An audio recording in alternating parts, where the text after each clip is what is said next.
how do you create personalities that are accepted, approachable, and trustworthy in the different regions and cultural backgrounds and diversities of all of our clients is really what the heart of our expertise is. In the world of technology, heroes are everywhere. They're overcoming disruption, delivering sustainable outcomes, and fearlessly forging the future to solve what's next. Join me, Ed McNamara, as we meet the people and businesses driving change in our constantly disruptive world. This is Innovation Heroes, a podcast brought to you by SHI. This episode is brought to you by We Got Your Mac, a new podcast from SHI exploring the benefits and challenges of large-scale Mac adoption across the enterprise. Check out We Got Your Mac wherever you get your podcasts, or go to wegotyourmac.com for all the episodes, plus tons of free bonus resources and content. We are starting to see a shift in how we interact with computers. In the past, everything was initiated by humans. You'd go to your desktop, you'd turn it on, and you'd start typing. But now, digital assistants are popping up in places like hospitals and banks. They recognize when you're there and can start interacting with you versus the other way around. But how do we create this technology in a way that naturally engages with humans instead of creeping them out? Welcome back to another episode of Innovation Heroes, the podcast exploring the people and businesses driving change in a constantly disrupted world. I'm your host, Ed McNamara. Today I'm talking to someone at the heart of human-computer interactions. Chuck Rinker is the CEO and founder of PRSONAS by nuMedia Innovations. PRSONAS creates interactive digital assistants, which are now being used in a variety of industries. We'll get into how these digital personalities were developed, what they are being used for, and the importance of quality UX design. But right now, Chuck, I just want to thank you so much for being here. No, I appreciate you having me, Ed. I'm looking forward to the conversation. Me too. So you've had a fascinating career so far, so we should definitely tell people about it. Going from being a cattle farmer to Black Ops military to being the director behind the NCAA Madden series of games for EA Sports, now you're creating digital personalities. Do you think that there's anything that connects all these different jobs that you've had? Is there a common thread? There actually is. That's a great question, because I've had a blessed career, I'll say, and I always tell people the only thing I want to do next year is anything I didn't do previously. So it is always trying to find something new. But the common thread that I've always been around with, and I'll jokingly but half seriously point to this fun little device that none of your readers, I don't know if this is video or not, probably have ever seen. But it was a device that came back in the 70s called the Big Tracks, and it was an automated vehicle, and it taught me programming, and taught me automation, and taught me the power of scalability and how we can use technology to automate and take some of that mundane, repetitive portion of our life out. But what was always lacking in these big tracks and all is exactly what you were saying in your opening statement about computers. We always had to initiate. Everything originated from us. Right. And the common theme when I got out of the cattle farming, and my father had gotten me into some work with the farm, was about an hour outside of DC. And I always get teary when I say this, but he came to me one day and he went to the CEO of Navy Federal Credit Union and said, my son's too smart to be a cattle farmer. Give him something that can, stimulate that brain and take advantage of what he does with these technology pieces.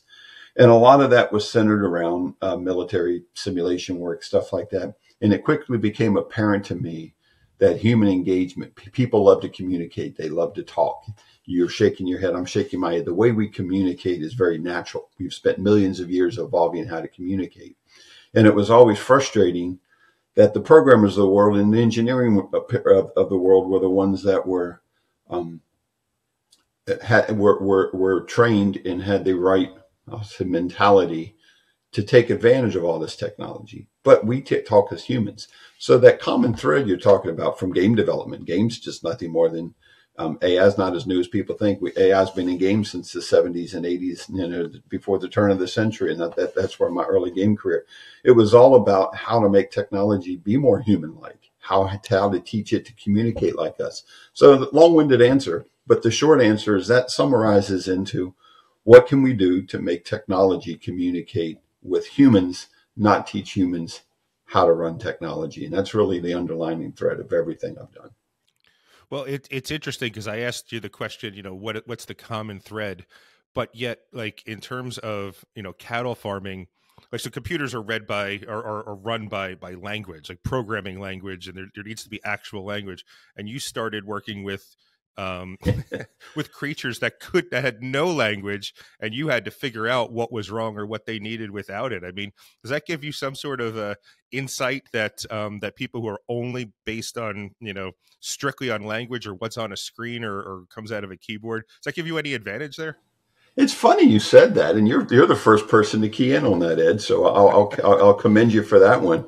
And actually, All right. that is true, because I do remember as an early cattle farmer, how do you get cows to do what you want, especially if you're having them, go to load up in the back of a truck to head off to an auction or something. And cows, I guess, are just like every other human. We're really motivated by two things: the ability to gain some sort of satisfaction or pleasure, and the avoidance of pain.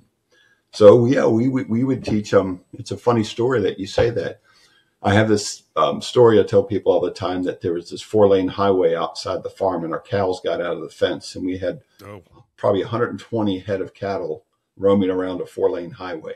Oh, wow. And the state police were there and all, how do we get them out of here? Well, you know what we did? It was like the Pied Piper. We had a 5-gallon bucket, and I put about, 4 inches of corn, enough to maybe feed one cattle a light snack. Right. But we had 120 cows that were following me with this bucket through the road and on the back of a tractor, until they all followed us home with this one little bucket of 5-gallon. So it really does talk to your point about the gesturing and what is really motivational to people and animals in general as a behavioral science. And this really is kind of a behavioral science play. It's what drives human nature. And it's really an avoidance of pain and a desire for satisfaction and pleasure. Food was pleasurable to cows. So that's what got 120 cows off of Interstate 7 in Berryville, Virginia, one late day in the late 1970s. So yeah, that's an interesting question. I'm glad you asked it. Without a stampede. It's all a matter of motivation, right? That's right. So I heard you had a personal connection to the healthcare industry that prompted you to shift focus and kind of commit to making a difference. Would you mind telling us a little bit about that, and what opportunities did you see in healthcare versus other industries that you've worked in? Yeah, that's another great question. And there's always, triggering moments in people's life. And we had done some work in the pharmaceutical space with sales engagement tools and building, user experiences for sales teams. And at the time we had created PRSONAS. We were creating a lot of it for retail. It was when the trade show business was active pre-pandemic. And when that went away, at the very same time the pandemic was ramping up, my wife was diagnosed with breast cancer. A year, literally not even a year after that, probably, I guess, 3 or 4 months after, when she did her radiation, she promised me that I would go get my cancer screening as well, because of the ordeal she went through. So the day she finished her radiation, I went in for my colonoscopy the next day, and I was diagnosed with late stage cancer, only to find 3 years after that, my wife's second bout of cancer came back. So the last 6 years of battling cancer, we're both clean, God bless them. And but the point of the reason of telling that story to people is that it's a fundamental eye opener to what we're doing and what your life really has to play. And what it exposed to me, which had eye health assist pop out and start looking at patient populations, is in the U.S. especially. I have family members that are frontline workers that have been a healthcare professional for decades. And our healthcare system is strapped.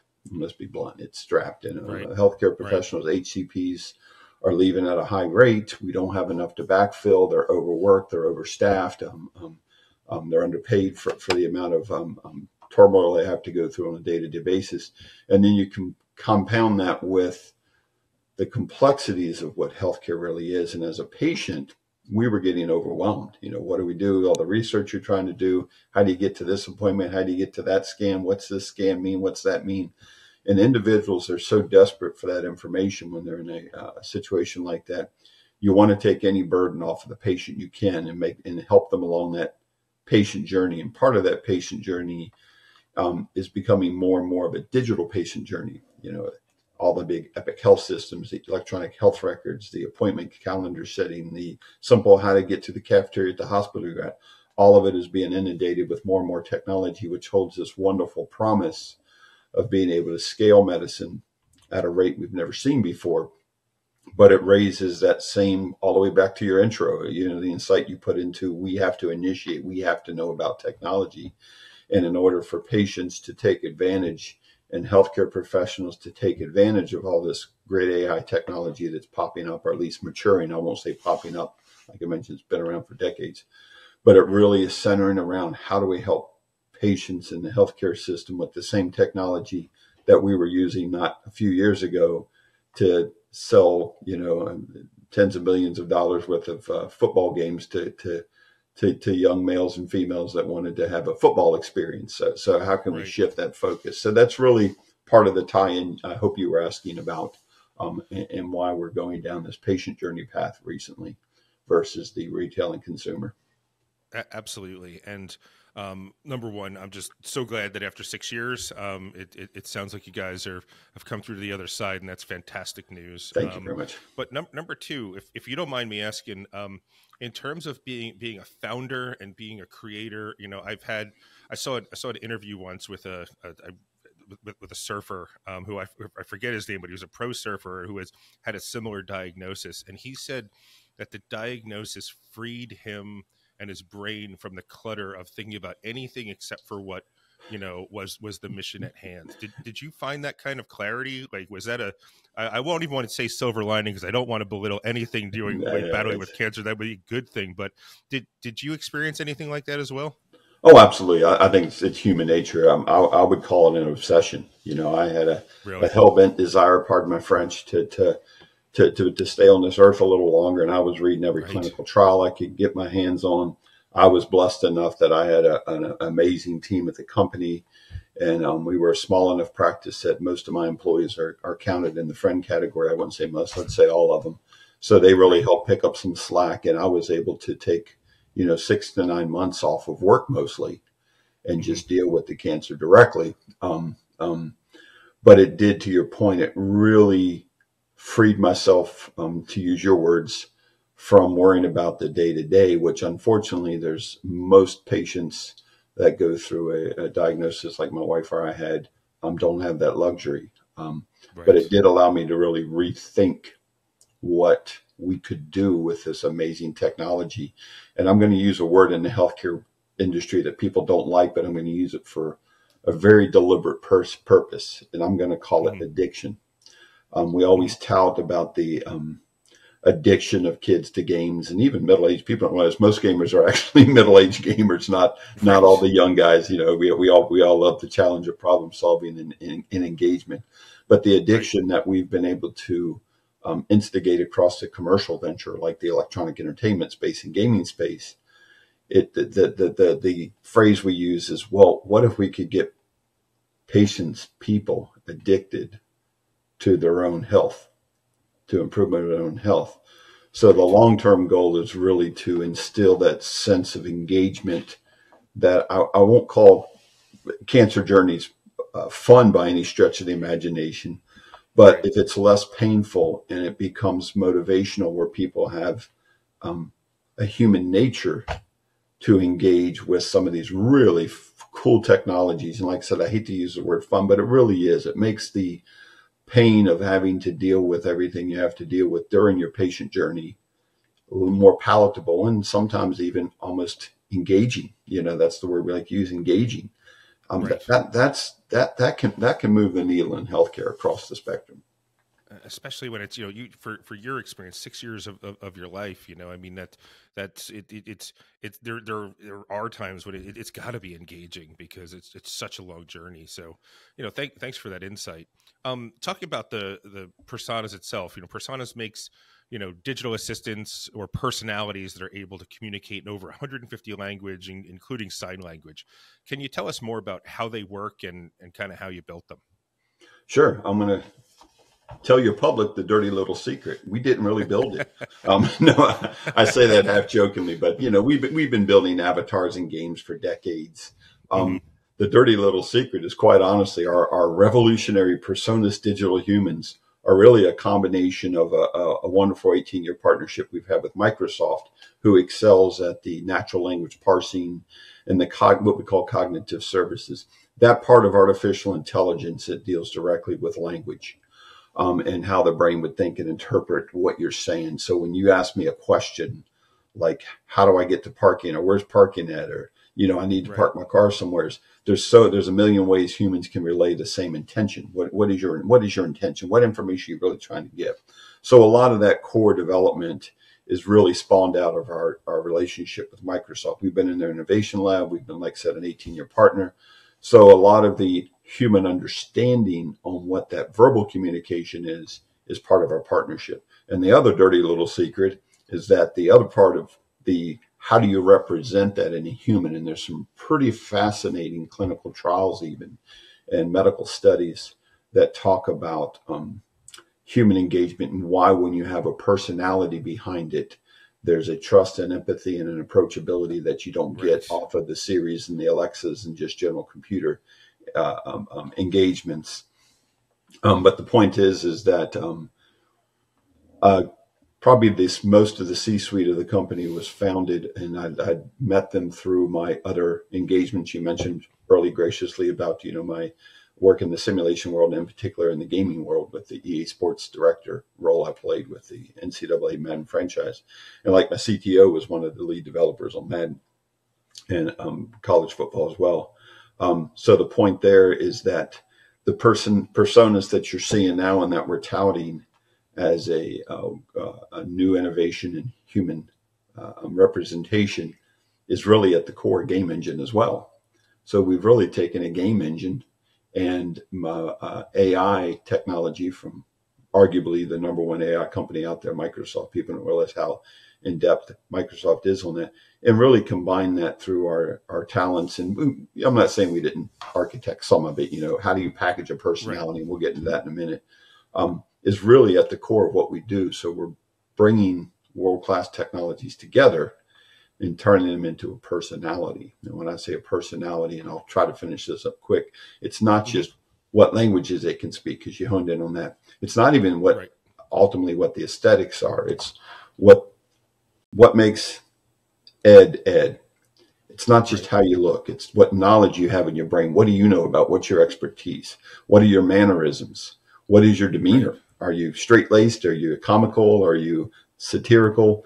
What makes you a personality? How you gesture, how you're bobbing your head now.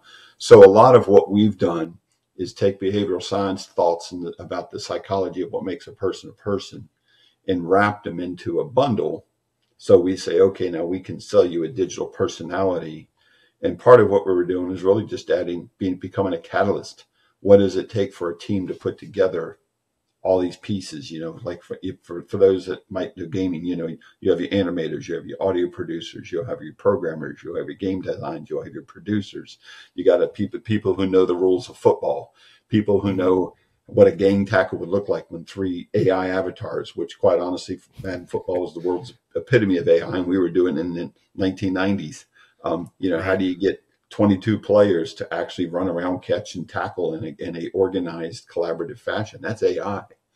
So the point of it is that we're really PRSONAS is a packaging of everything that goes into making a personality, and then making those personalities represent the brand or the patient, the cultural sensitivities, the demographics you're trying to target, the parts of the world we're in, UK, Netherlands, Saudi Arabia, US. So we have them all over the place. How do you create personalities that are accepted, approachable, and trustworthy in the different regions and cultural backgrounds and diversities of all of our clients is really what the heart of our expertise is.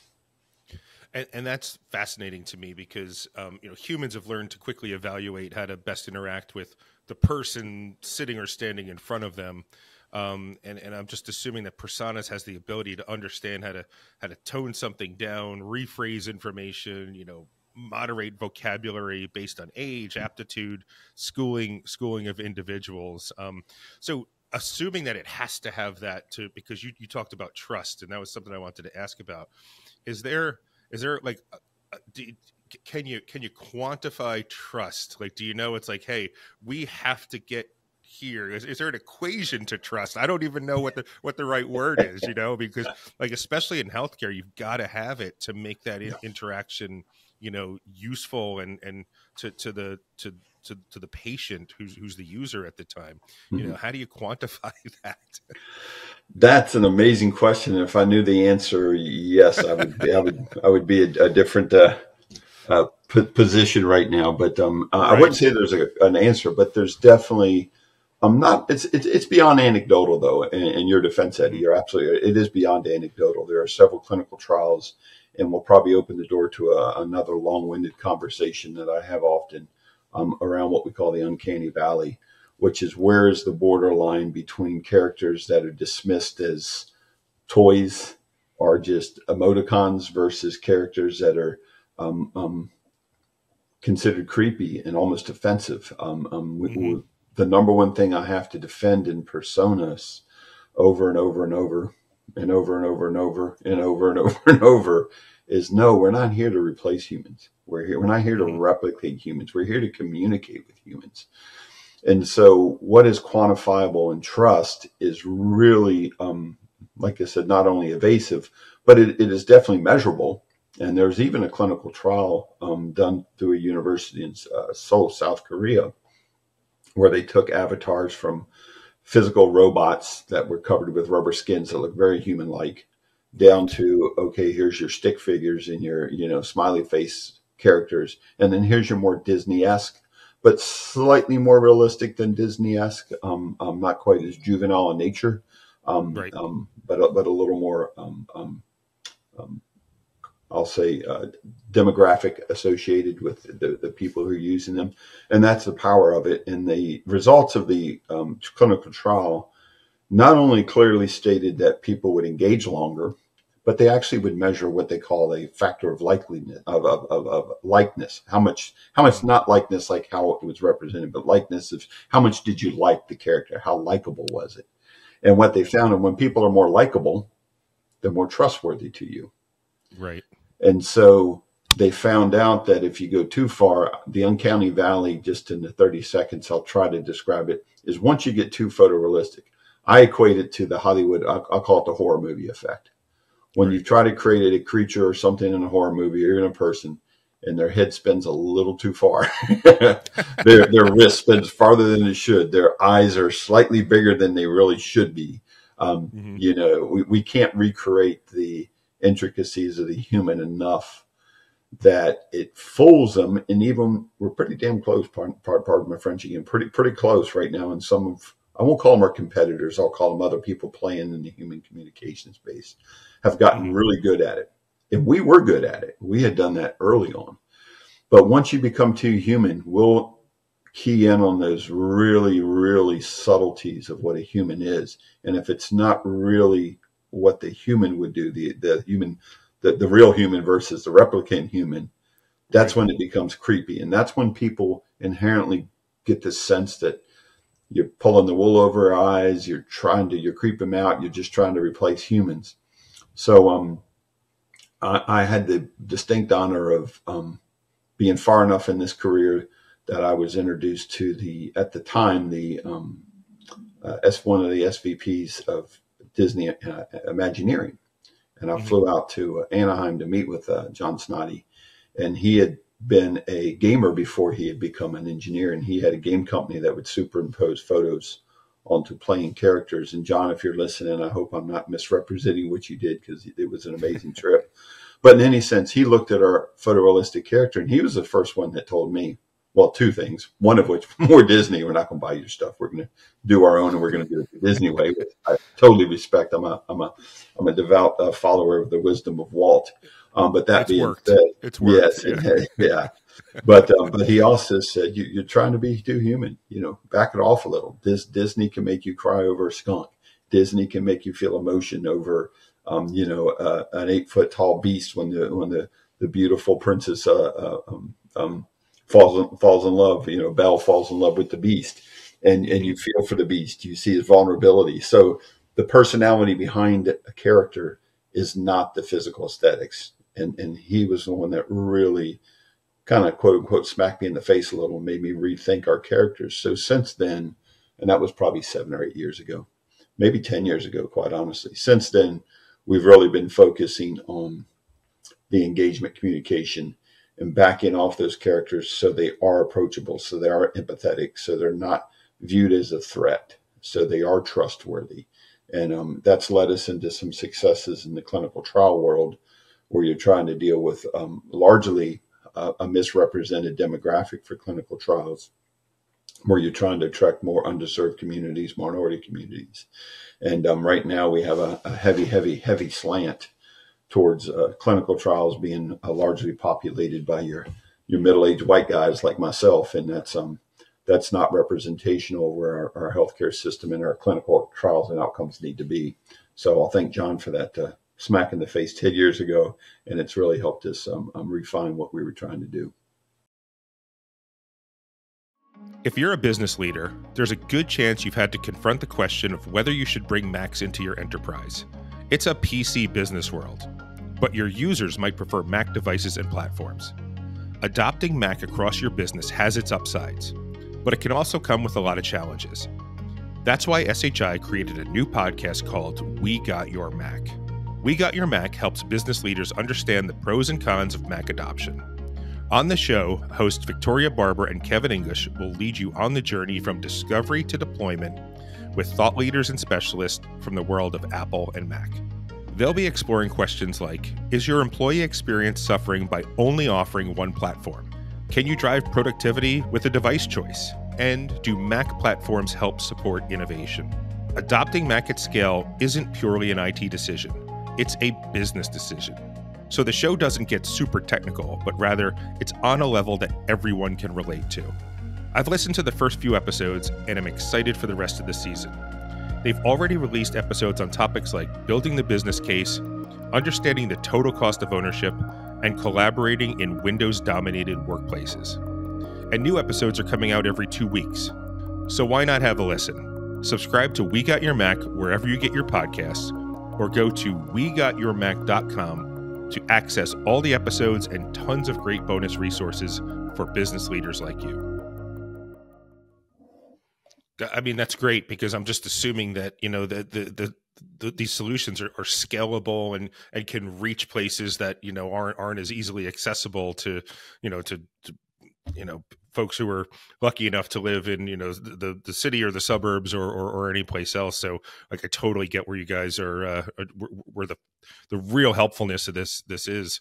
I love the point about, you know, how human to make it. And I was thinking, you know, in the other way, for some reason, the movie The Matrix popped into my mind when they says, you know, the agent says, you know, the first Matrix was designed to be perfect and it was rejected and entire crops were lost or whatever, you know, and it's like, because it was too perfect. It's like, we need a little of the misery to make it like, you know, lifelike, you know, like, well, it's a really fine line, you know. That's hilarious. Yep. No, you get it. You've now made 2 points that even I hadn't made before. So those are good. That's hilarious. Awesome. It was a good movie. So we can't really have an episode without talking about AI because it's Innovation Heroes and it's 2023, right? So, of course, while we're not specifically talking about generative AI or large language modules, AI is still very much at the heart of what you're doing. And can you tell us how AI is used to build these digital, you know, personalities, and just kind of how does it work on the back end?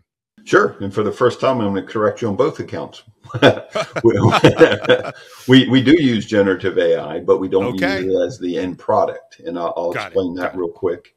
And we do use large language models, but you probably haven't seen a whole lot of that yet. The LLMs are a lot of what's behind the understanding of what the intentions are when you're talking to one of our avatars. But we're also doing some early work with LLMs. Our characters do have a patent, and we do have the distinct honor of being the first and probably, I wouldn't say only, but first one to really capitalize on a desperate need for a better support of the deaf community, nationally and internationally. So our characters we have a patent on doing the sign language, American Sign Language in the U.S., and we're doing a current deployment outside of London right now with British Sign Language. So we use LLMs to translate sign language. A lot of it's hand keyed still. If you're an animator, you'll know what I'm talking about. But a lot of it still has to be hand keyed because of the accuracies needed. And we're not quite there with automating that portion of the animation. But back on the generative AI, it's a keynote because I think generative AI is obviously going to be disruptive. We use it for a lot of our marketing stuff, but we also use it for some of our content generation, for doing some of the lip sync and generating elements that would be posed as expediting the content creation process. But we don't use that as the end result. I think it's in the healthcare industry, especially when you're dealing with patient sensitivities, you're dealing with, quite honestly, life and death situations. Yep. The concept of hallucinations, which are caused by basically a built-in inherent bias in the data. So unless you know the data source and you're vetting that data source inherently, and it's going to be forming its own conclusions. So at the core, generative AI uses these models to create what they believe is the proper response. We use more of what Microsoft's, as we mentioned, our partnership with them, is more in what we call the active learning. So we generate some of the responses, but the active learning means if I'm working with you as a hospital and we're doing a simple wayfinder, how do you get patients around the hospital in a timely fashion, get their appointments and get in and out of the hospital as politely and efficiently as they can. We'd work with a patient experience team and we would pull a knowledge base from them. So it means active learning means we use AI to generate content, but we won't deploy anything that hasn't been human vetted. Okay. And that's really kind of how we're working around that. I think with marketing and like all good technologies, eventually it'll probably be there. But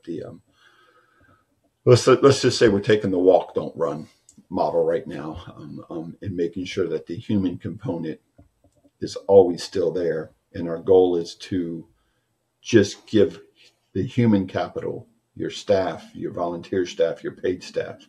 We're just trying to return 20 to 30% of their hours back to them so they can do what only humans can do. They can supply that creativity, that empathy, that problem solving that's going to be relevant to their position and their profession versus a, nurse running around a hospital or even a surgeon or a veteran HCP and being pulled away from their either duties as what they're trying to pull off to answer directions or to give advice, and to be able to say, okay, oncologist, you know what, if I'm giving you 2 hours or 4 hours or 6 hours, whatever it comes out to, depending on the use case, back to you, now that's 4 to 6 hours you can dedicate to your patient engagement and to your servicing of your patient population. So it really is by taking load off of your staff, which people say replacing staff. No,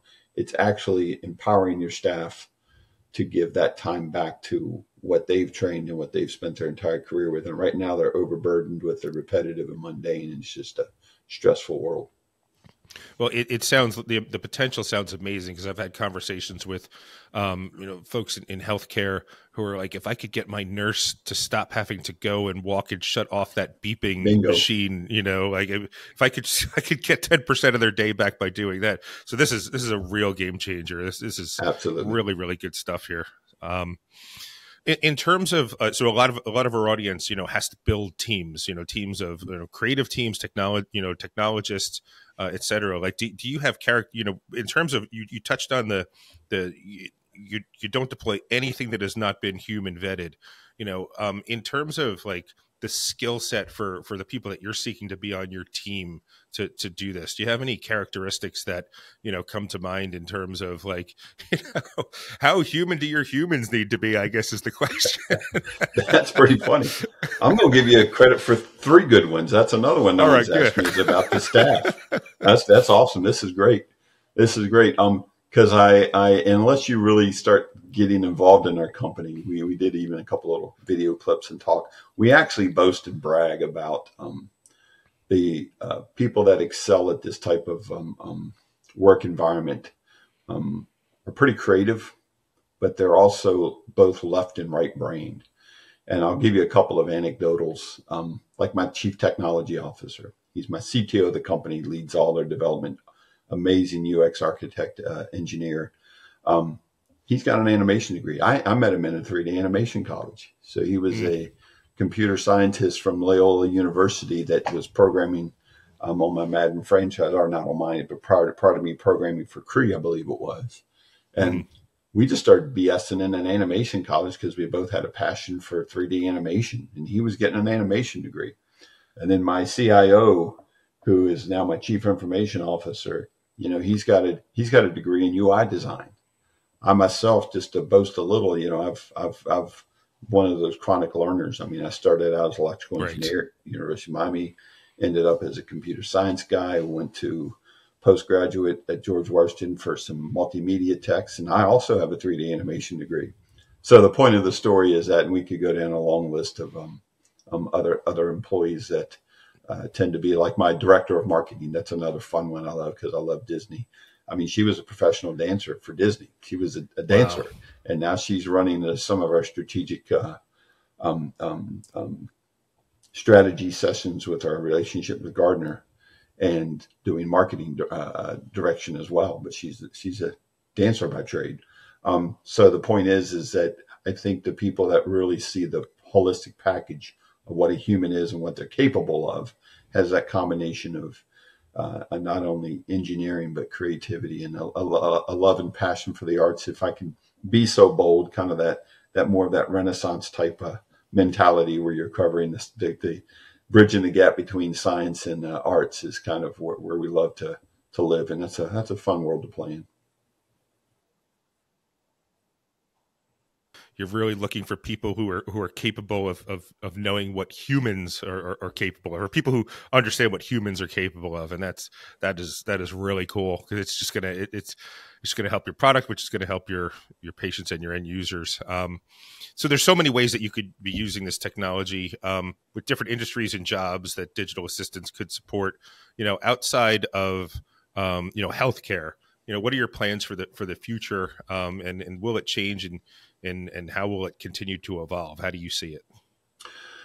Another challenging question, because this every week that goes by, there's a shift in this market. You know, that technology moves so fast.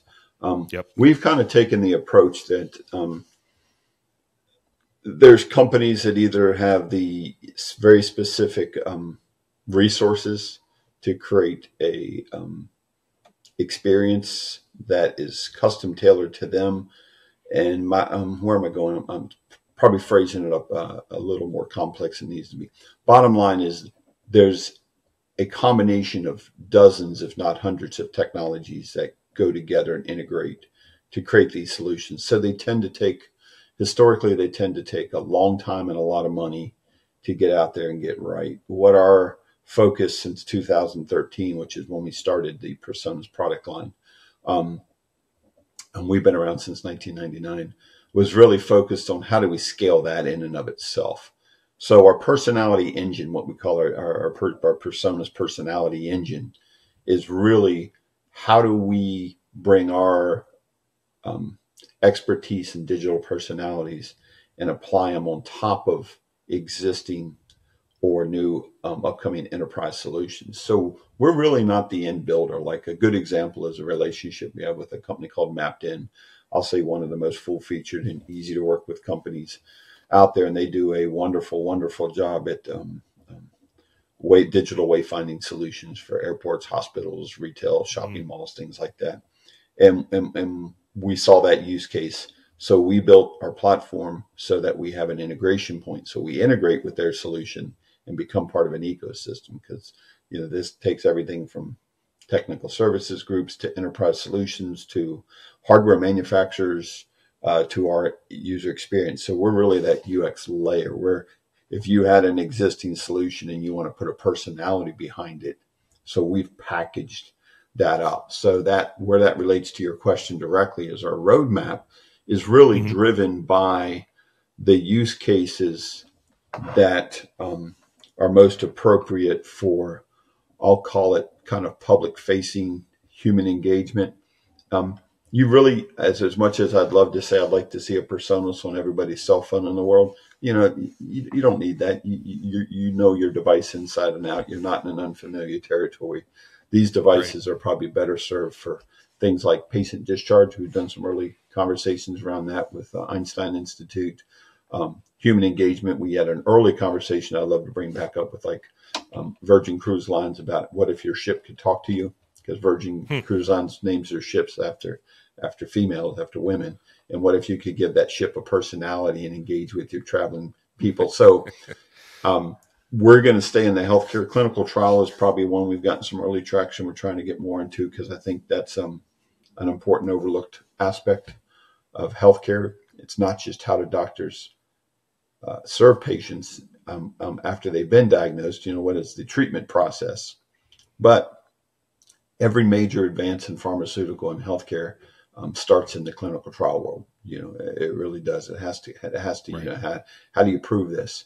And so to improve outcomes in healthcare, you've got to quantify those outcomes with clinical trials. So our immediate roadmap over the next 12 months is probably going to be focused on clinical trial world type efforts as well.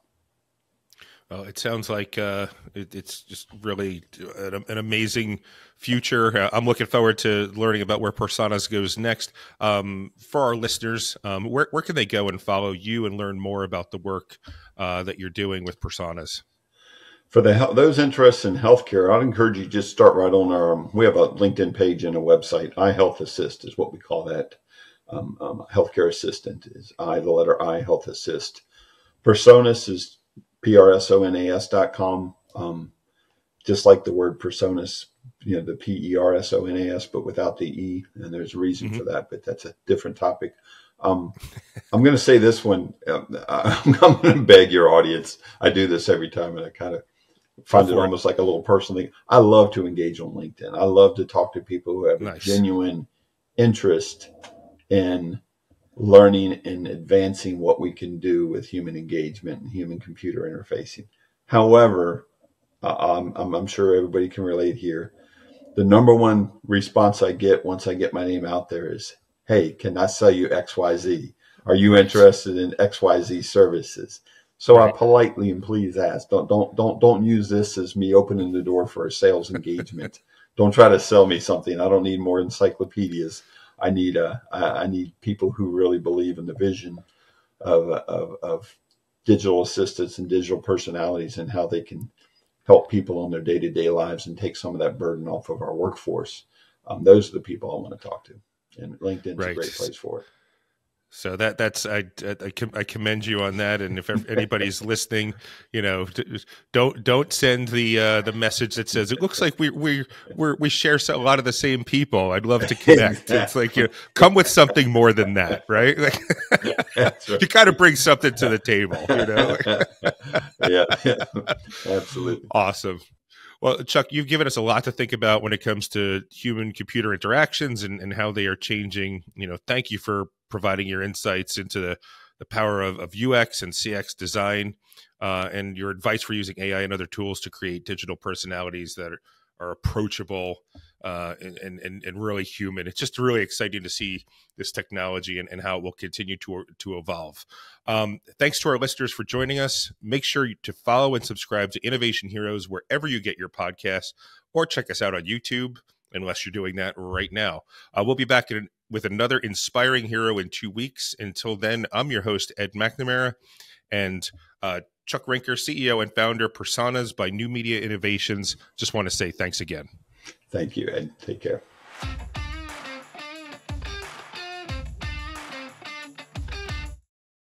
This episode is brought to you by We Got Your Mac, a new podcast from SHI exploring the benefits and challenges of large-scale Mac adoption across the enterprise. Check out We Got Your Mac wherever you get your podcasts, or go to wegotyourmac.com for all the episodes, plus tons of free bonus resources and content.